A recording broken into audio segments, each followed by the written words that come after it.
Bon, des ouvriers flexibles ou bien qui ont demande de l'être, et des patrons plutôt rigides, non, les patrons? Oui, mais enfin, ce qui est le plus frappant dans cette affaire, c'est quand même que tout le monde se cache derrière le marché mondial. Et comment est-ce qu'on peut parler avec un marché? C'est pas possible.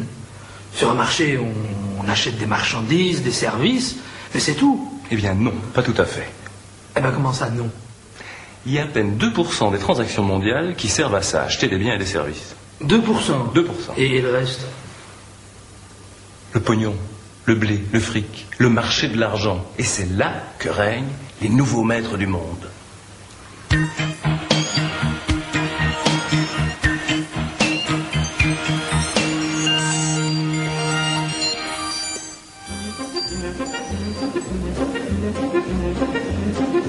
Les chances et les risques de la mondialisation.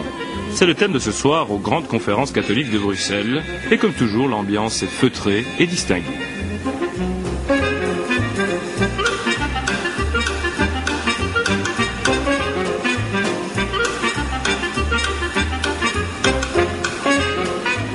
À la tribune, deux orateurs, Michel Candessu, le directeur général du Fonds monétaire international, et Philippe Maystadt, le ministre des Finances belge. Ils vont surtout parler d'une bulle. Le nouveau maître du monde n'a pas reçu d'invitation, et d'ailleurs on n'en parlera pas, et pourtant la bulle, c'est lui.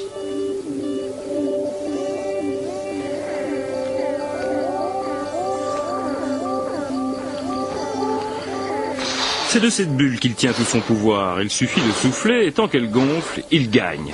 En fait, cette bulle, elle est bourrée d'argent. C'est une bulle financière. Se fait de manière ininterrompue, comme s'il s'agissait d'un seul marché. Aujourd'hui, on est dans une situation où plus de 90% des transactions financières n'ont plus rien à voir avec les échanges de biens et services. C'est ce que les spécialistes appellent la bulle financière, une bulle financière de plus en plus grosse, de plus en plus autonome, peut-être de plus en plus déstabilisante. Nous y reviendrons. Déstabilisante, ma bulle? Tais-toi, monsieur le ministre, ma bulle, c'est du solide, et je le prouve.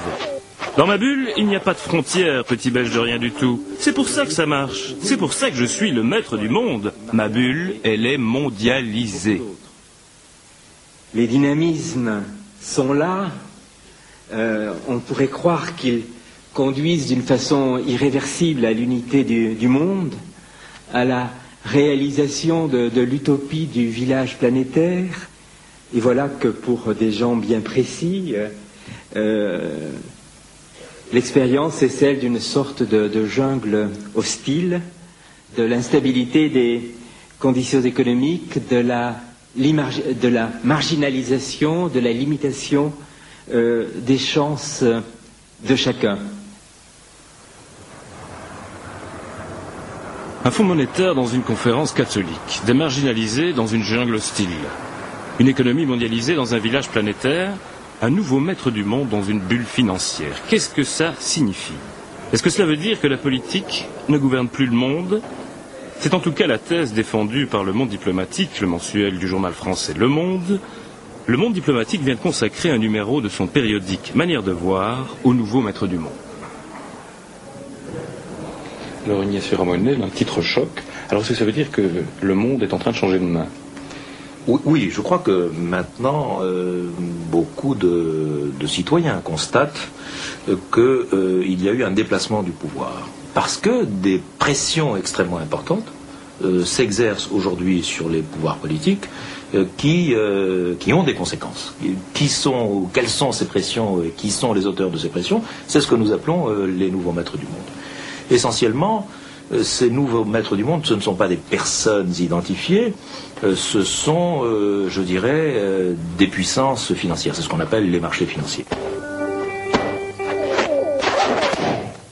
Le 29 octobre 1929, après des mois d'euphorie financière à Wall Street, New York, USA, les cours des actions s'effondrent, la bulle explose, c'est le crash.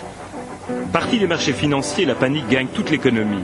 Petits porteurs ruinés, banques en faillite, usines fermées, des millions d'ouvriers en chômage se retrouvent dans la rue. La Grande Dépression s'étend à l'Europe et à l'Allemagne, elle mènera à la Deuxième Guerre mondiale. 1944, les Alliés signent les accords de Bretton Woods. Ils créent le système monétaire international. Le but, contrôler les marchés financiers, surveiller les bourses et désarmer les spéculateurs. Le dollar est la monnaie de référence, mais le dollar est convertible. Il peut se changer en or. L'or est le garant du système, les taux de change des monnaies sont fixes, il est quasi impossible de spéculer. L'or de Fort Knox donne à l'Occident une période de développement économique et social sans précédent. La bulle n'est plus qu'un mauvais souvenir.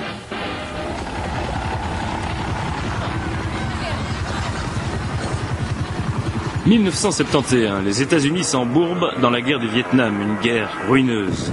L'économie s'essouffle, les réserves d'or s'épuisent. Le président Nixon annonce brutalement la fin du système de Bretton Woods. Il a pris sa décision seul, il n'a consulté personne. I have directed Secretary Connally to suspend temporarily the convertibility of the dollar into gold. Sans l'or, le système monétaire international n'a plus de garant et les monnaies sont laissées à elles-mêmes. Dévaluation, hausse, baisse, les taux de change peuvent varier. Pour le plus grand profit des spéculateurs qui se réveillent et la bulle peut se mettre à gonfler. Mais c'est dans les années 80 que la bulle se dilate vraiment, et cela grâce aux dettes publiques et au déficit des États. Ronald Reagan est président des États-Unis. Il a besoin d'argent, de beaucoup d'argent. Il attire les capitaux étrangers avec des taux d'intérêt très hauts. Le déficit américain quadruple.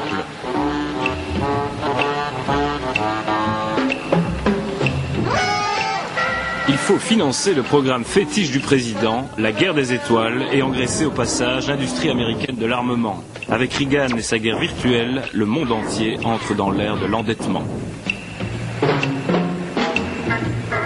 Ronald est copain comme cochon avec Maggie, Margaret Thatcher, la Britannique. Ils partagent le même souci, libéraliser le marché des capitaux en supprimant tous les contrôles, toutes les règles, toutes les surveillances nationales et internationales mises en place après la crise de 29 et à Bretton Woods.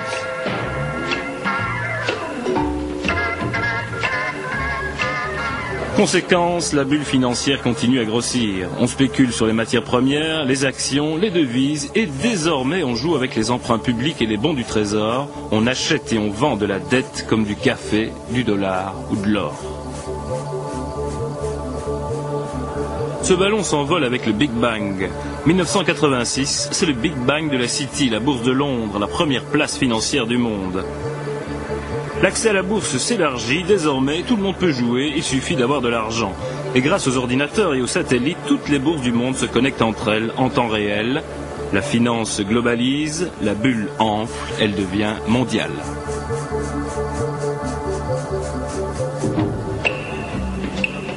Mine de rien, Maggie Thatcher force tous les gouvernements européens à suivre sa politique financière.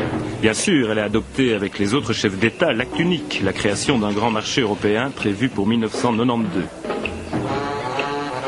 Mais dès 1990, avec Jacques Delors, les 12 décident d'abord et avant tout de libéraliser le marché de l'argent. Ils suppriment le contrôle d'échange et permettent aux capitaux de circuler sans entrave. On ne voit qu'elle en bleu sur la photo de famille. Madame Thatcher a gagné.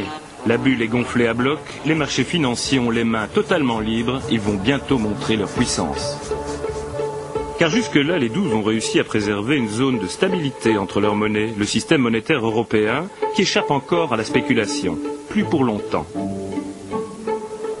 Septembre 92, les marchés financiers passent à l'attaque. Leur cible, la livre sterling et l'Angleterre. Le Premier ministre et son chancelier d'échiquier ont la mine piteuse. La livre ne résiste pas plus d'un jour, elle dévalue et sort du système monétaire européen. Pour les spéculateurs, le profit est énorme. L'un d'entre eux se vantera d'avoir gagné $1 milliard dans l'opération. Les ministres des Finances européens, sous le choc, tentent d'arrêter la débâcle. C'est inutile, les attaques spéculatives se répètent. La lire, la peseta, l'escudo, la livre irlandaise dévaluent tour à tour. Les marchés financiers veulent faire sauter la zone de stabilité d'échange en Europe. Et le 2 août 1993, Philippe Maystadt annonce que les monnaies européennes peuvent désormais varier entre elles de 15%, autant dire que le système est mort. Nous sommes convaincus qu'on va gagner. Oui, mais pour cette fois, c'est perdu. La dernière zone de résistance est tombée, la bulle est bourrée, les marchés financiers sont les nouveaux maîtres du monde.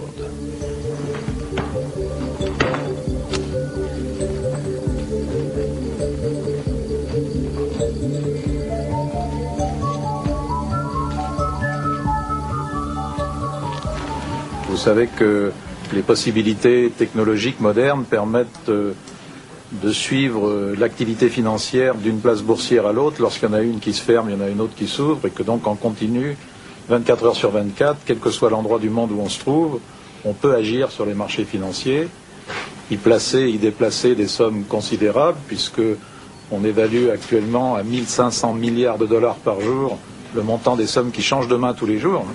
Donc c'est un truc absolument fabuleux.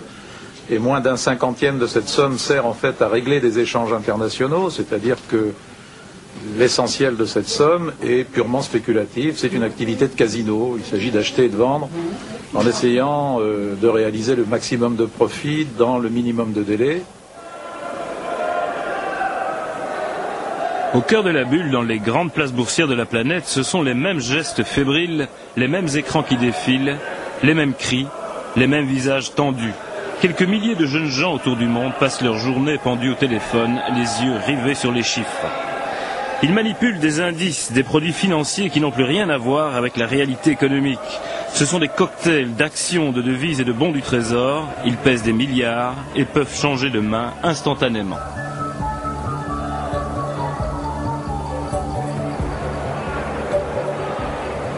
Et les vrais maîtres du jeu sont plus discrets. 200 patrons tout au plus, 200 patrons des fonds mutuels d'investissement, de grandes banques, de compagnies d'assurance et surtout de fonds de pension américains et japonais. Les gérants de ces fonds de pension ont dans les mains plusieurs centaines de milliards de dollars.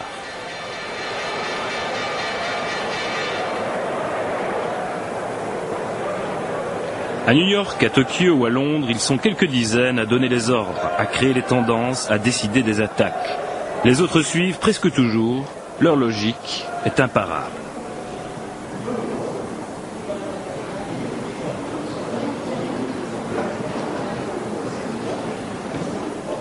Ce sont des gestionnaires assez froids qui font des choix qui sont presque dictés